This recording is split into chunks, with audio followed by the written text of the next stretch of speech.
રાજુભાઈ તરફથી એક સંદેશો આપવામાં આવ્યો છે સમાજ.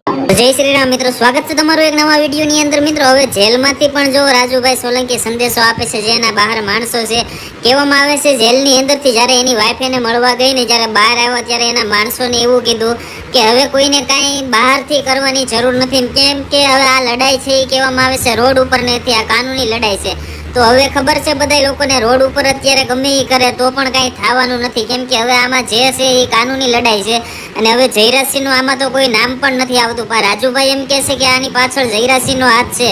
પણ તમારું શું કેવું છે? ખાસ કરીને વિડીયોની કમેન્ટમાં લખો કે જે આવડા અત્યારે રાજુભાઈ સોલંકીને જે પકડવામાં આવ્યા છે, બધા કેસ એની ઉપર અત્યારે બહાર આવ્યા છે, કહેવામાં આવે છે અનેકો કેસ આવ્યા છે, જેમાં મારપીટ, લૂંટપાટનો ઘણા એવા કેસ આવ્યા છે, જમીન દબાવવાનો એવા અનોખા કેસ આવ્યા છે રાજુભાઈની ઉપર. તો તમારું શું કેવું છે આ વિશે? ખાસ કરીને વિડીયોની કમેન્ટમાં લખજો, વિડીયો શેર કરજો. અને અત્યારે રાજુભાઈ એવું કહે છે જેલમાંથી હવે તમે જે કાનૂની લડાઈ લડી શકો એ બહારથી લડો. કહેવામાં આવે છે કે હવે તમે કોઈ જે રોડ ઉપર રેલીઓ કરતા હતા ગોંડલની અંદર એવી કોઈ કરતા નહીં, વધારે નકર રાજુભાઈ માથે કોઈ કેસ આવશે કે રાજુભાઈ કહેવાથી આ બધું કરવામાં આવ્યું છે. તો રાજુભાઈ જેલની અંદરથી ના પાડી છે કે બહાર હવે કોઈ એવું કાંઈ કરતા નહીં કે મને પાછી તકલીફ પડે એમ.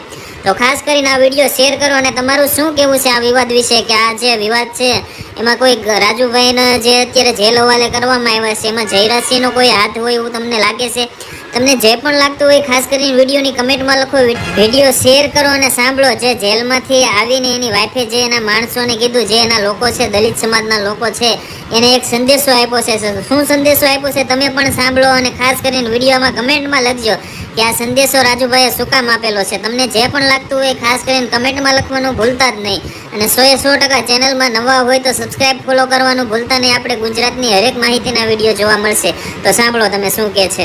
બેનને મળ્યા છે, બેન છે એ રાજુભાઈને મળ્યા હતા, તો રાજુભાઈ તરફથી એક સંદેશો આપવામાં આવ્યો છે સમાજને.